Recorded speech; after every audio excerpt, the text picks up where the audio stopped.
Alhamdulillahi Rabbil Alamin. Wassalatu wassalamu ala asyrafil anbiya wal mursalin wa ala alihi wa sahbihi ajma'in. Alhamdulillahi nahmaduhu wa nasta'inuhu wa nastaghfiruh wa na'udzu billahi min syururi anfusina wa min sayyiati a'malina. Man yahdihillahu fala mudilla lahu wa man yudlil fala hadiya lahu. Asyhadu an la ilaha illallah wahdahu la syarika lah wa asyhadu anna Muhammadan abduhu wa rasuluh. Alhamdulillah, tuan-tuan, puan-puan, muslimin, muslimat yang dirahmati Allah sekalian. Pertama sekali, marilah sama-sama kita panjatkan kesyukuran kepada Allah Subhanahu wa taala. Kerana dengan limpah kurnianya dapat sama-sama sekali lagi pada malam ini kita bertemu secara alam maya, secara live ataupun secara langsung setiap malam lah, insya-Allah. Setiap malam hari Ahad sehingga Khamis, setiap malam insya-Allah, jika tidak ada apa-apa, kita akan mengadakan live. Kita akan buat live ataupun secara langsung jam lebih kurang pukul 10 bagi sesi pengajian ataupun ulang kaji Iqra.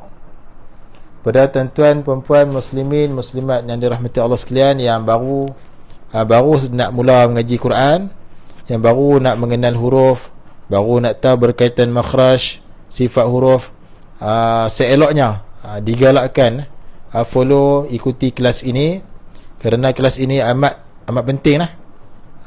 Kelas Iqra ini amat penting. Sebab apa? Kita mula daripada bawah. Kita belajar Quran tu mula daripada asas sebutan, daripada Iqra 1, 2, 3, 4, 5 dan 6. Jadi kita telah pun membaca Iqra 1, 2, 3 dan 4. Jadi malam ini kita masuk pada Iqra yang kelima pula. InsyaAllah habis buku ni nanti kita akan sambung dengan buku Qiraati pula.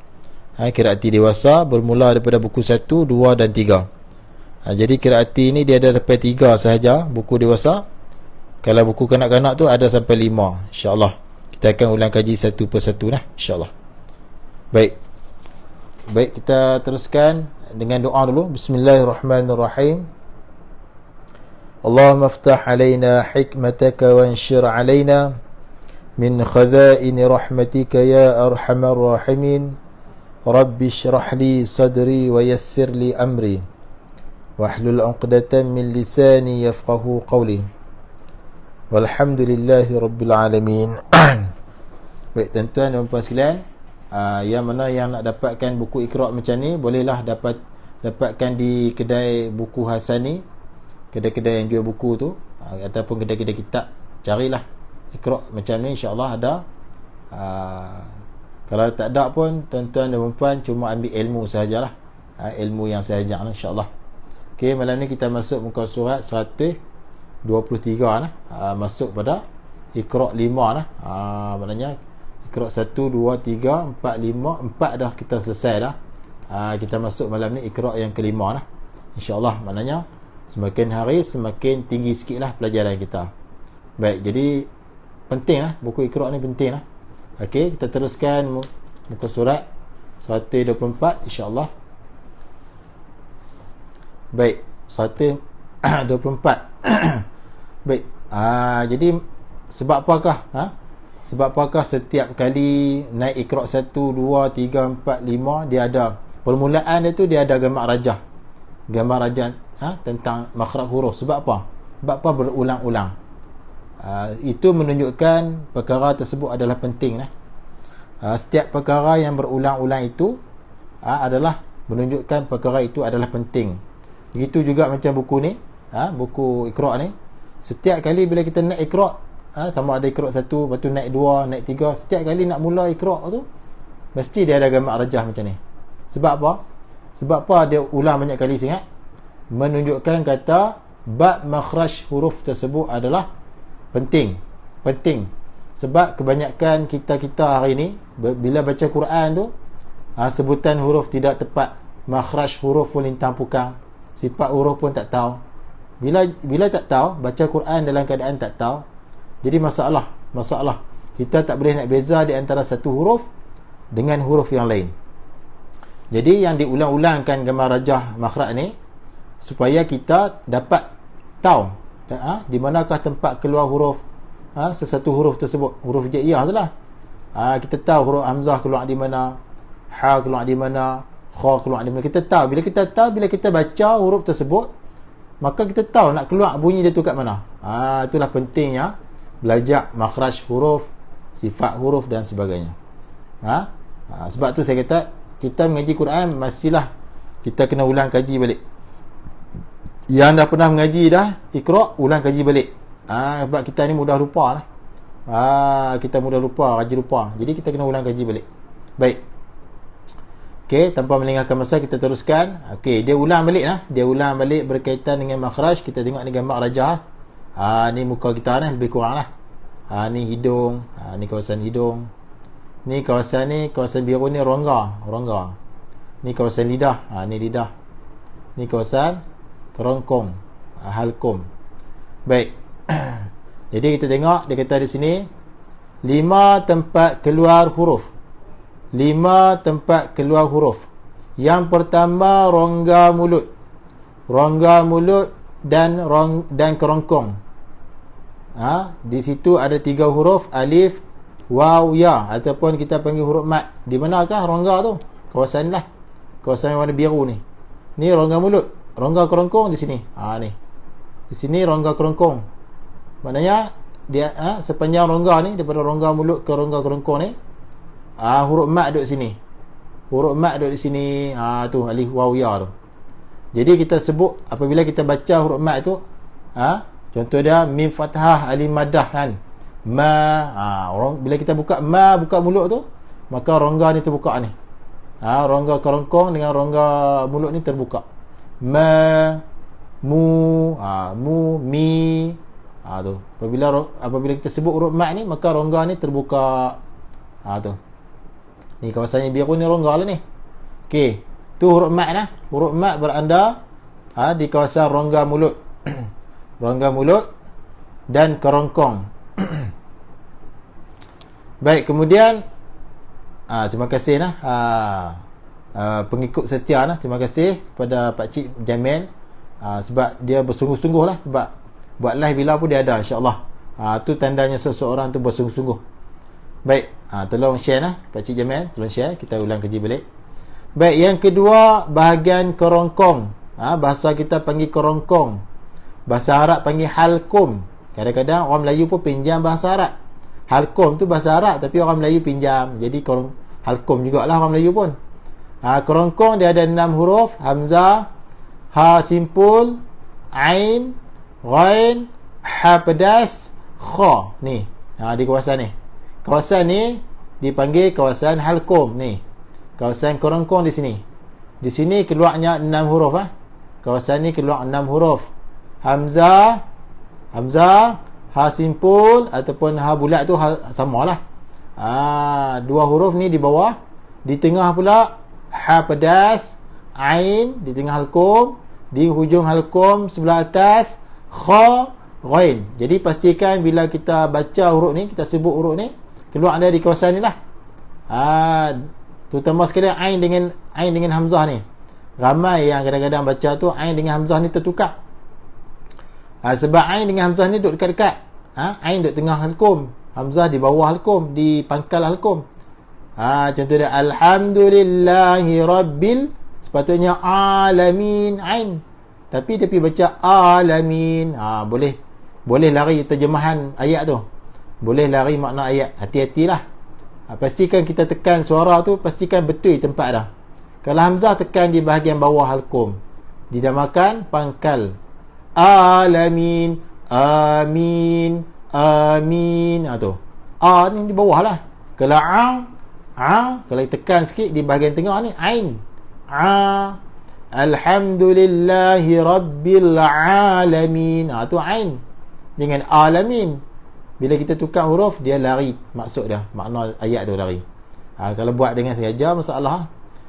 Bila antara buat dengan sengaja ni, maksudnya kita tak mengaji. Maknanya kita sengaja duduk dalam kejahilan. Tu sengaja lah tu. Jadi kita nak hilangkan kejahilan, kita kena mengaji, kena cari majlis ilmu. Sama ada offline kan, online kan. Musim lah memang tak ada lah offline. Memang semua kebanyakan online lah sekarang ni. Mana ada masjid pun tak dibuka kan. Kita carilah majlis online tentang Quran ni. Banyak lah orang mengaji dia ni. Banyak ustazah yang duk buat online sekarang ni. Kita mengaji, pilih kelas mana yang kita suka, kita pergi. Agak mana yang kita boleh faham, kita pergi, insya-Allah. Semuanya akan dicatat oleh Allah Subhanahu Wa Taala. Baik. Jadi di bahagian halkum atau korongkong ada 6 huruf. Ada itu hamzah. Hamzah di sini. Di bawah ni pangkal halkum. Ha simpul di sini. Ha simpul, ha bulat samalah, itulah lah. Di pangkal halkum juga. Ain di tengah halkum, di sini. Ghain di hujung halkum, hujung sebelah atas.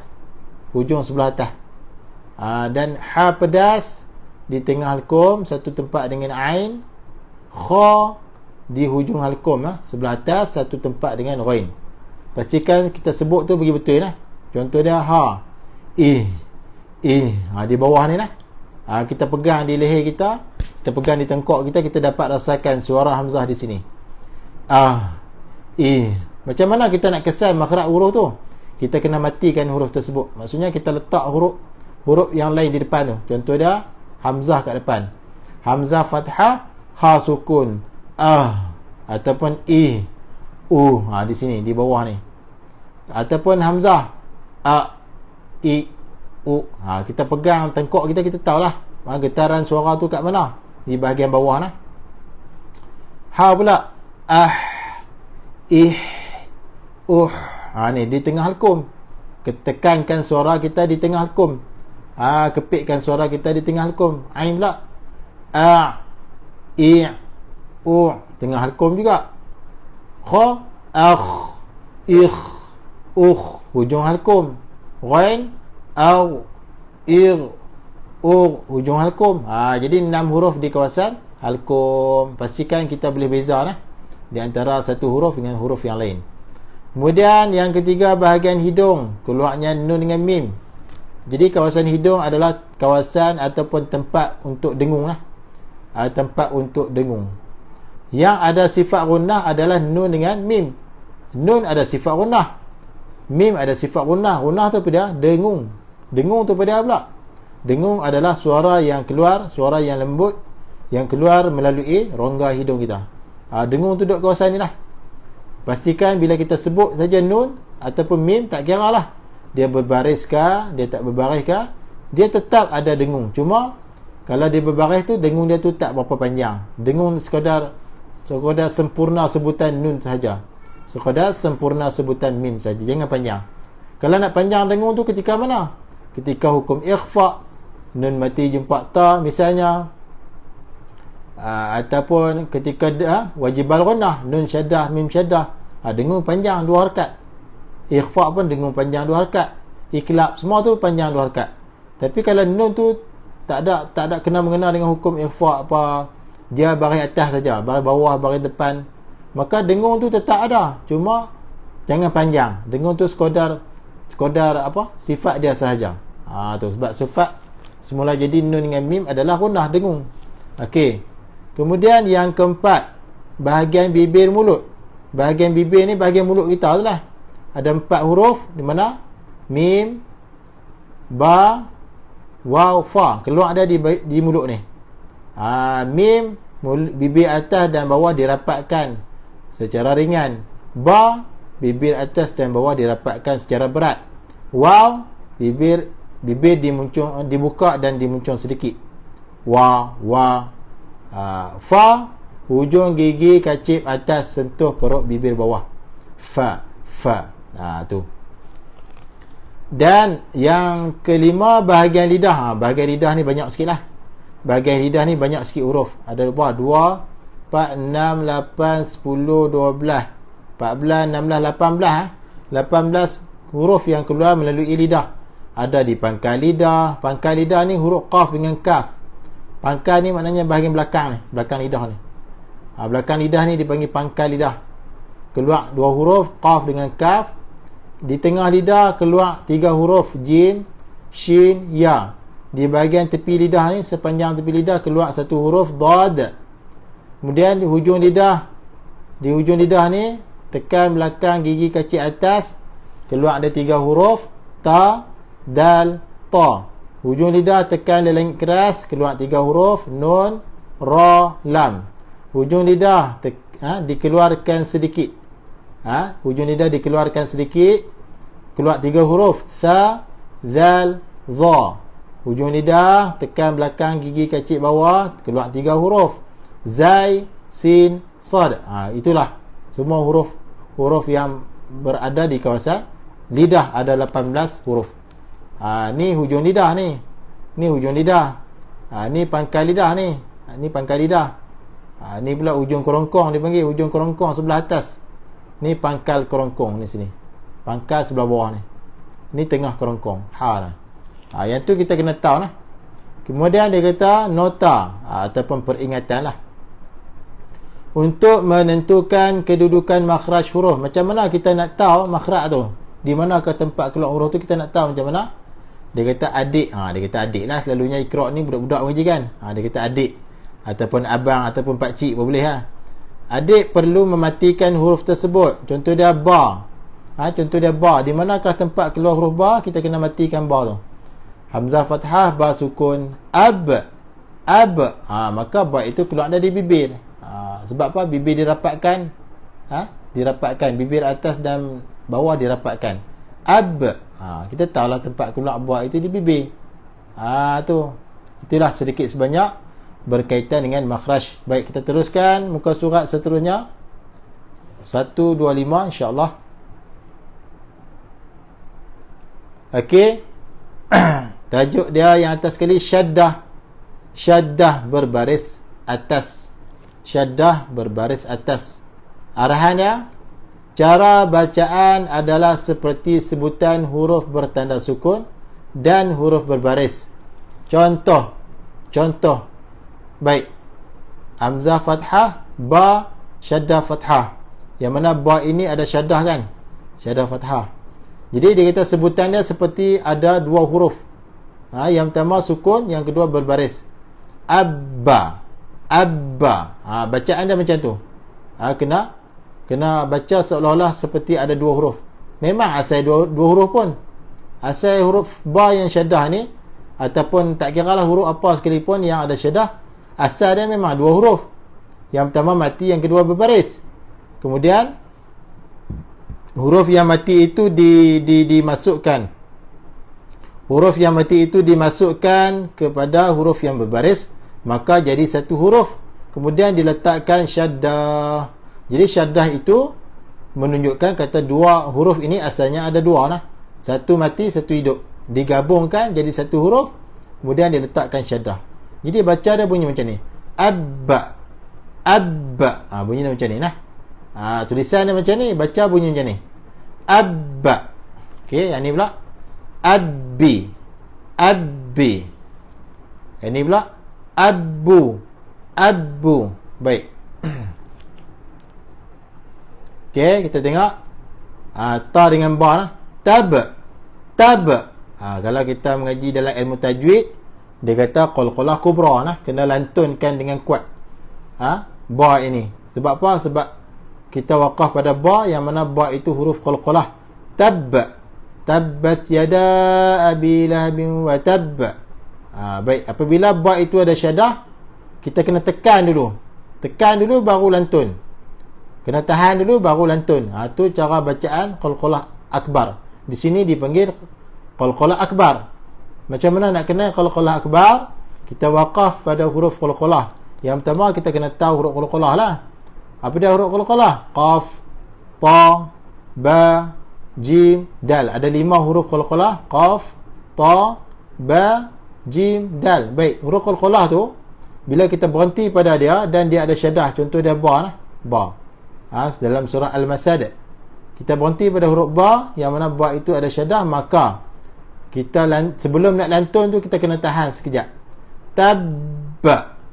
Tabbat yada abi lahabin wa tab. Wantabba dipanggil qalqalah akbar. Jadi di sini sebelum nak lantun tu kena tahan sat. Tabba. Yang ni tak apa. Yang ni terus saja. Tabba. Tabba. Yang ni tabba. Lambat sikit lah. Sebab asal huruf ba ini ada dua. Yang pertama mati, yang kedua berbaris.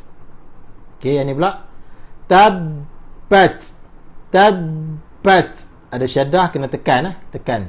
Okey, seterusnya kal kadza kadzaba. Tu ada syaddah. Ta. Pastikan kita tahu makhraj ta dengan ta, boleh beza. Ta. Tali'u. Okey, habis. Tu bacaan asas bagi huruf yang bersyaddah. Okey, seterusnya muka surat 126. Okey, tajuk dia sama juga, syaddah berbaris di bawah. Syaddah berbaris di bawah pula. Tadi syaddah berbaris di atas. Yang ni syaddah berbaris di bawah, beri kasrah dan hadapan. Okey, kita baca tu Rabb, Rabbi, Rabbihim. Tekan huruf ya syaddah tekan.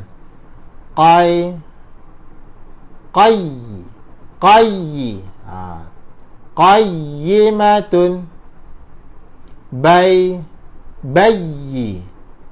Bayyinatin. Tekan huruf syaddah dan tekan. Okey, kemudian syaddah dhammah pula. Rabbuka.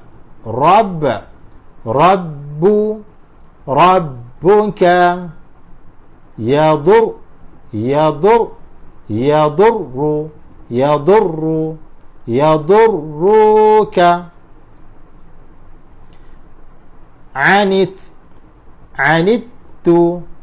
Anittum.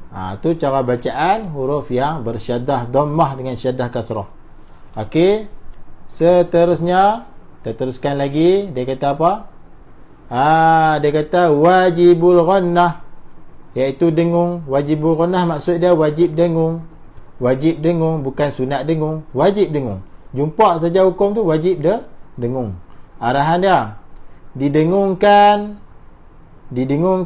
dengan qadar 2 harakah. Didengungkan dengan qadar 2 harakah apabila bertemu huruf nun dan mim bertanda syaddah. Sekali lagi, didengungkan dengan qadar 2 harakah apabila bertemu huruf nun dan mim bertanda syaddah. Apabila kita jumpa dalam Quran, iaitu di atas nun ada syaddah, di atas mim ada syaddah, hukum dia wajibul ghannah. Wajibul ghannah, wajib kena dengung 2 harakah. Contoh dia di sini, inna. Lidah, hujung lidah kita tu tekan tempat nun dan keluarkan bunyi dengung di hidung kita. Makhraj hidung tadilah, makhraj dengung tadi tu. Keluarkan bunyi dengung itu sekadar 2 harakah. Inna. Baik. Annama jannatin tajri naru jahannama. Tulisan yang warna oranye ni. Tulisan yang warna oranye ini adalah wajibal ghannah, dengung 2 harakat. Okey, teruskan. Innana amanna kama la'anna la yu'minanna bihi manna'in lil khairi. Tu yang mana ada warna oranye ni kena dengung 2 harakat lah, sebab nun syaddah, wajibah ghannah. Okey, seterusnya